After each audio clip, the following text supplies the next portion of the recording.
नमस्कार, 9 की 9 खबर में आपका स्वागत। मैं राहुल ओझा आपके साथ। बुलेटिन की शुरुआत करेंगे आज की बड़ी खबर से। लैंड पूल जॉब मामले में सीबीआई ने दिल्ली के राउज एवेन्यू कोर्ट में नई चार्जशीट दाखिल की है। इसमें बिहार के डिप्टी सीएम तेजस्वी यादव और अन्य के खिलाफ आरोप पत्र दायर किया गया है। आपको बता दें कि लालू प्रसाद और राबड़ी देवी के खिलाफ पहले ही सीबीआई आरोप पत्र दायर कर चुकी है। राउज एवेन्यू कोर्ट 12 जुलाई को मामले की सुनवाई करेगा, जबकि सीबीआई की ओर से आज लैंड पूल जॉब मामले में फ्रेश चार्जशीट दाखिल की गई है। इस फ्रेश चार्जशीट में तेजस्वी यादव से संबंधित जोन स्तरीय एक और एफआईआर दर्ज किया गया है। अगर पुराने मामले में चार्जशीट दाखिल होती तो उसे सप्लीमेंट्री चार्जशीट कहा जाता।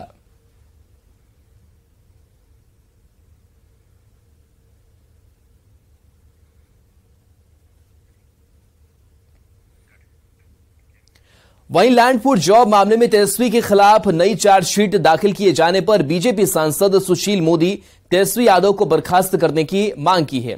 सुशील मोदी ने तेजस्वी को मंत्रिमंडल से बर्खास्त करने की मांग की है।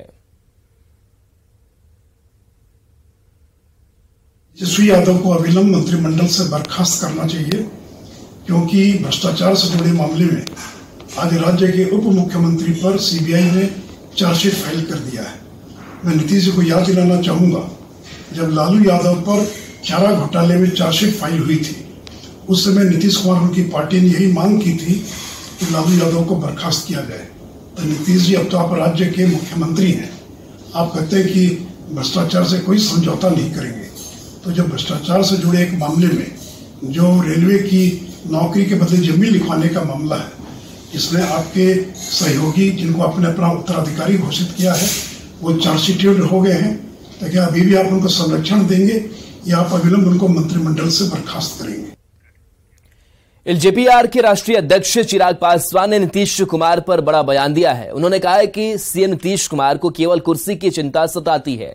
सिवान पहुंचे चिराग पासवान ने पूछा कि आखिर मुख्यमंत्री चिराग पासवान से नफरत क्यों करते हैं।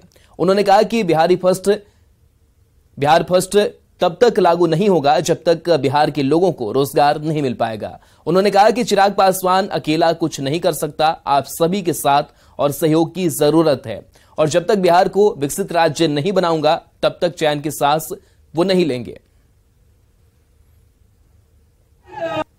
न टूटने वाला हूं, न झुकने वाला हूं, और डरता तो मैं किसी से नहीं हूं। जितनी ताकत आसमान ही आसमान कर देगी। जब तक बिहार को विकसित राज्य नहीं बना दूंगा, तब तक मैं भी चैन की सांस नहीं लूंगा।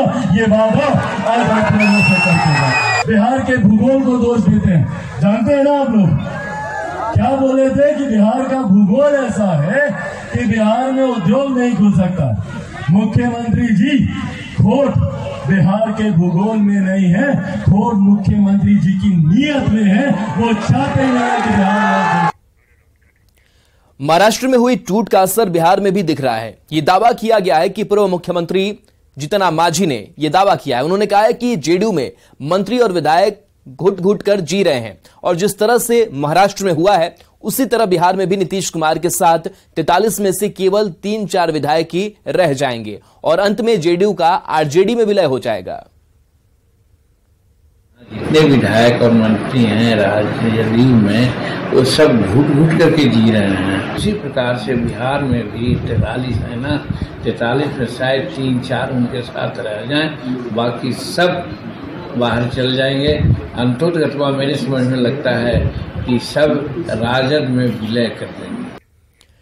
महाराष्ट्र में शरद पवार की पार्टी एनसीपी में बड़ी टूट हुई है, तो इसका साइड इफेक्ट बिहार की सियासत में भी देखने को मिल रहा है।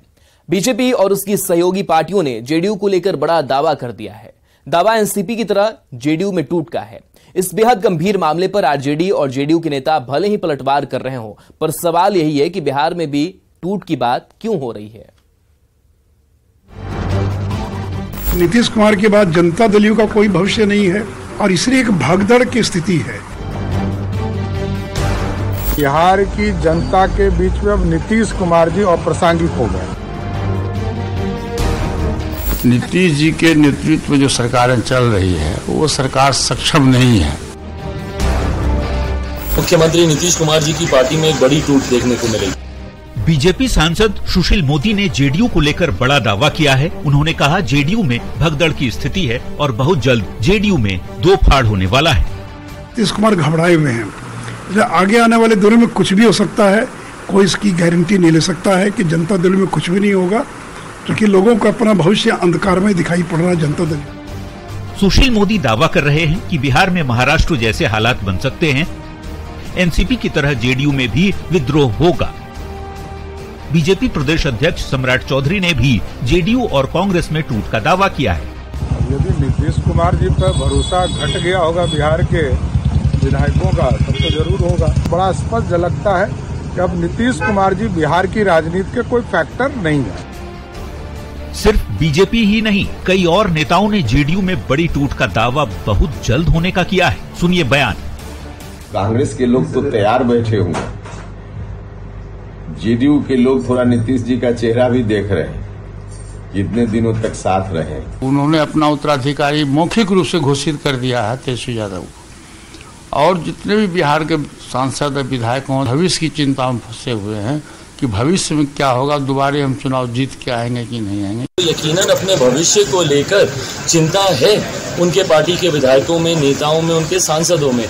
परिणाम स्वरूप कई और दूसरे दलों के संपर्क में, मेरे खुद के संपर्क में जेडीयू और आरजेडी की ओर से बीजेपी पर तंज कसा जा रहा है। लालू ने ताल ठोकते हुए कहा, हम उड़ती चिड़िया को हल्दी लगाते हैं, बीजेपी का सुपड़ा साफ कर देंगे। तो वहीं ललन सिंह ने बीजेपी को मुंगेरी लाल के हसीन सपने देखने की बात कही। उड़ती चिड़िया को हल्दी लगाता है तो क्या करोगे? और मुंगेरी लाल का हसीन सपना देख रहे हैं। जनता दल यूनाइटेड पूरी मजबूती के साथ खड़ी है, इनको जितना प्रयास करना है कर लें।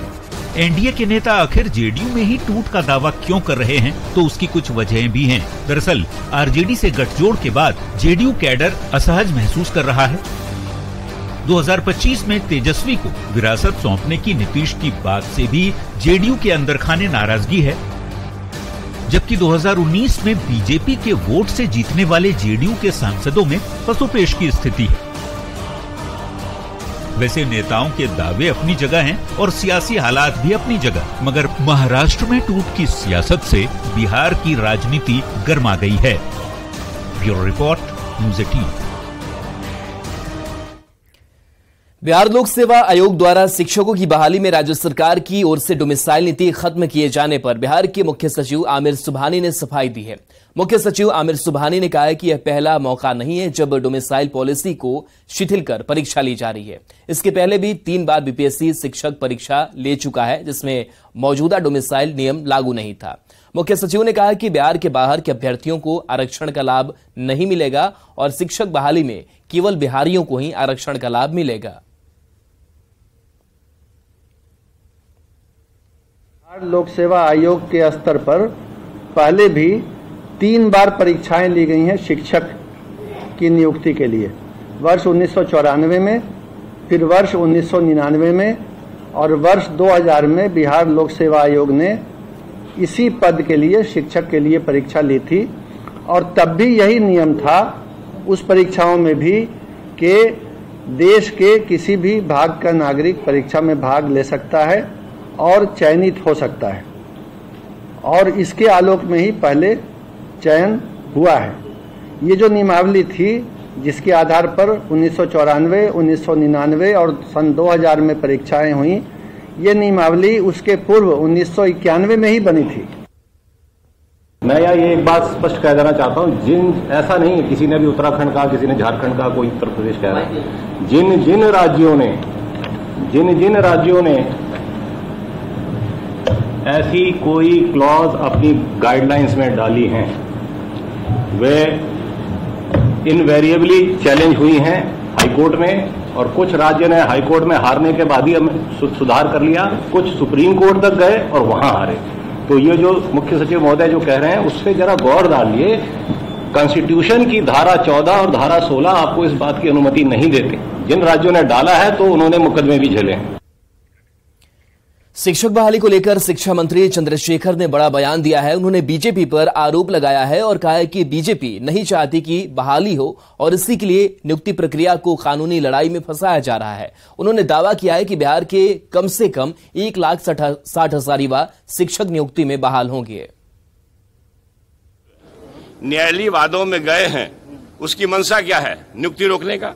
लोग को ईर्ष्या है, इसमें बीजेपी शामिल है कि भाई 2.25 लाख लोग की नौकरी होगी, सीधे शिक्षक भर्ती होंगे। उन लोगों से सवाल करिए ना 18 करोड़ का क्या हो गया? आपने खोल दिया ना? नहीं, आपने कहा भैया जब लाखों लोगों की नियुक्ति का हम रास्ता खोल रहे हैं तो आप न्यायालयीय वादों में फंसाना चाहते हैं। सीधी बात है कि आरक्षण को लगा करके कम से कम 60% बच्चे तो सीधे आरक्षित होंगे और फिर आगे के जो सीट है उसमें 80-90% हमारे बच्चे आएंगे।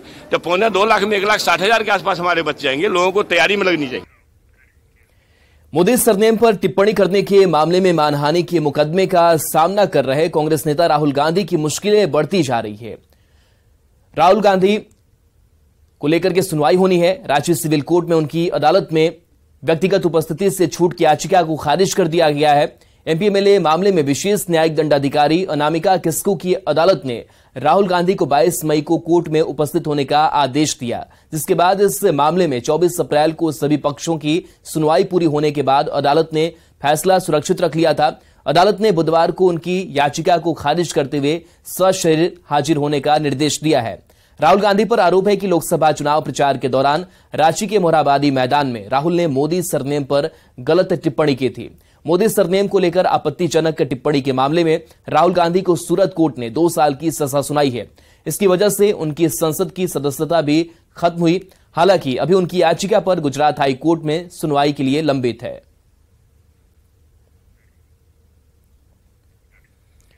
बिहार की सियासत में हलचल बेहद तेज हो गई है। पहले जेडीयू में टूट की खबर और उसके बाद लैंड पोर्ट जॉब मामले में सीबीआई ने तेजस्वी यादव का नाम चार्जशीट में शामिल कर लिया है।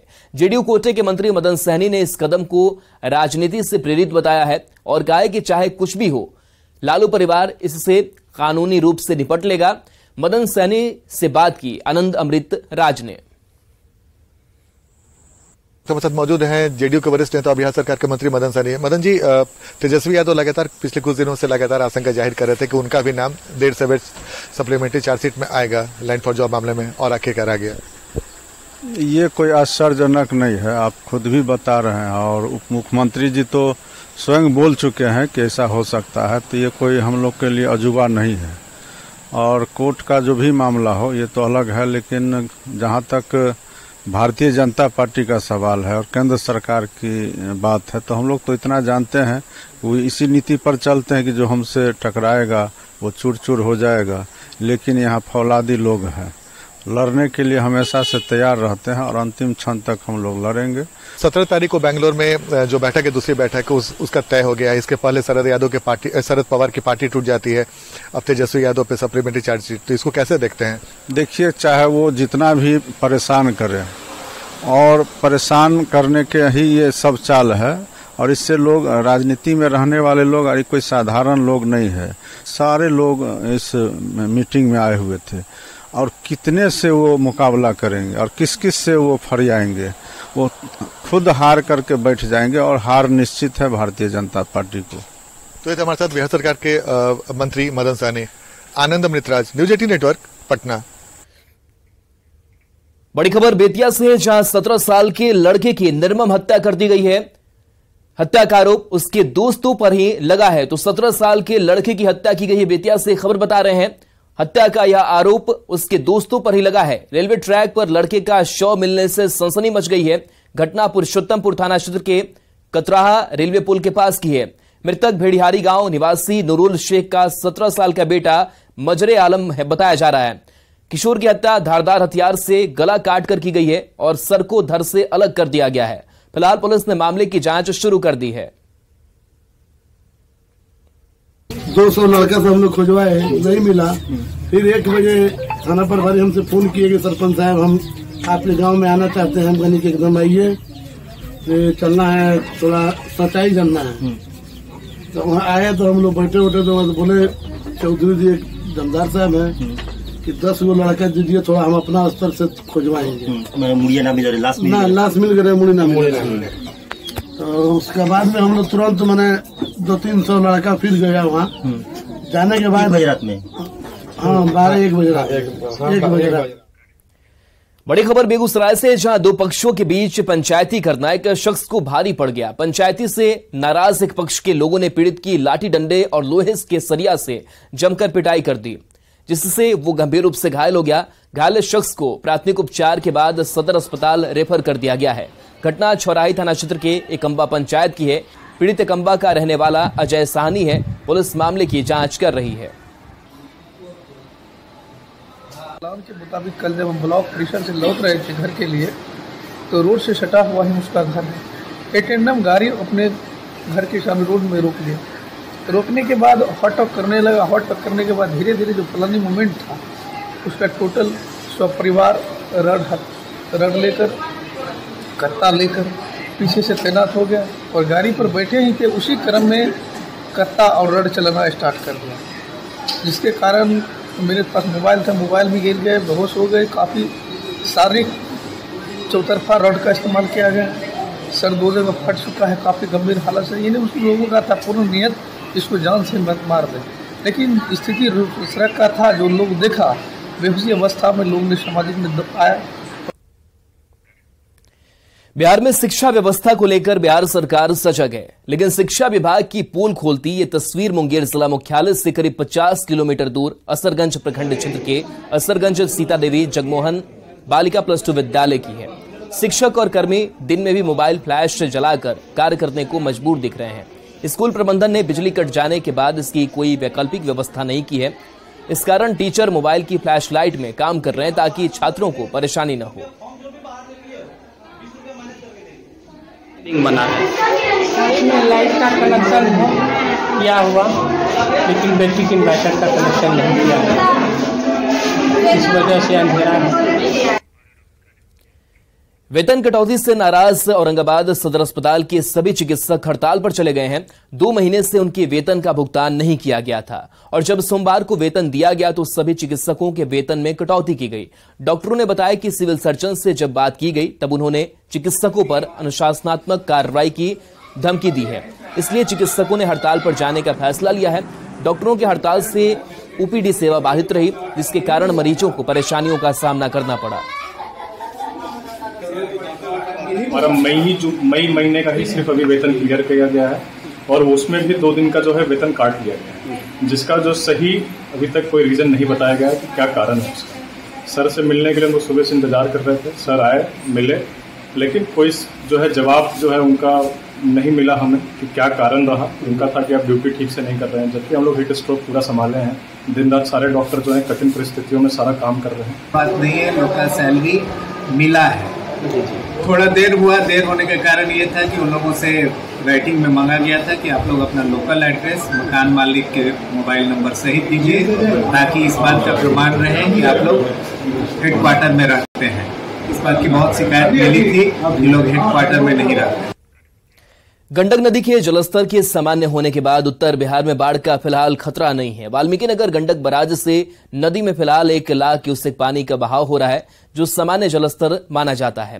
नेपाल के तराई क्षेत्रों में फिलहाल बारिश नहीं है, जिसके बाद गंडक बराज पर नदी के जलस्तर में किसी भी तरह की बढ़ोतरी दर्ज नहीं की गई है।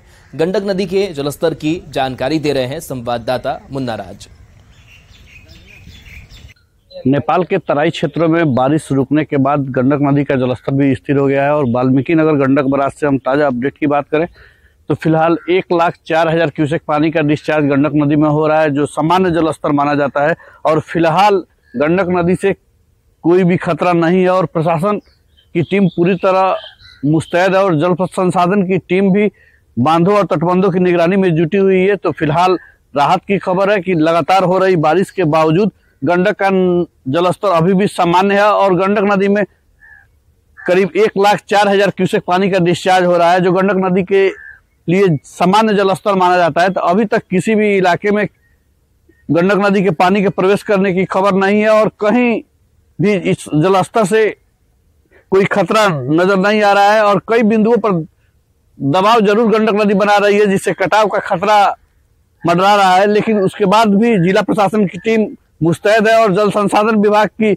अभियंताओं की टीम वहां लगातार राहत कैंप लगाकर गंडक नदी पर नजर रख रही है। लेकिन फिलहाल सबसे बड़ी राहत की खबर है, गंडक नदी का जलस्तर सामान्य है और फिलहाल गंडक नदी से बाढ़ का कोई खतरा नहीं है। मुन्ना राज, न्यूज़ 18 बगहा।